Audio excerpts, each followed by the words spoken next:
ગેડ પંથકના ખેડૂતોના હિતની વાત વિધાનસભામાં કરી અર્જુન મોઢવાડિયાએ જૂનાગઢ, પોરબંદર અને દ્વારકા જિલ્લાના 7 થી 8 તાલુકાઓનો સમાવેશ ગેડ પંથકમાં થાય છે।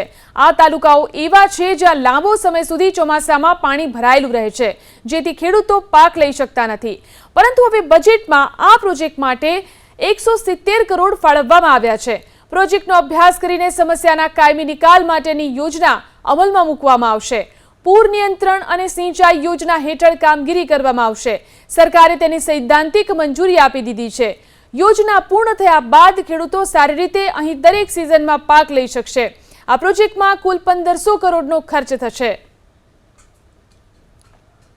ગેડની ટોપોગ્રાફીનો અભ્યાસ કરવા માટે સેકોન કંપનીને એક અભ્યાસ અહેવાલ તૈયાર કરવા માટેનું કામ સોંપવામાં આવ્યું હતું અને એ કામ જુલાઈ 2025 સુધીમાં પૂર્ણ કરવામાં આવશે અને એમાં સોરઠી ઘેડ, બરડા ઘેડ અને જામરાવલના ઘેડનો સમાવેશ થાય છે। આ અભ્યાસ થયા પછી આખા ઘેડ વિસ્તારનો એક સંકલિત પ્રોજેક્ટ બનાવી એની કાયમી સમસ્યાઓ જે ઘેડ વિસ્તારની છે એ તમામ સમસ્યાઓનો નિકાલ કરવા માટે એ યોજનાનો અમલ કરવામાં આવશે અને આ યોજના અત્યારે એક બ્લોક એસ્ટિમેટ તરીકે રાજ્ય સરકારે એને સૈદ્ધાંતિક મંજૂરી આપી છે।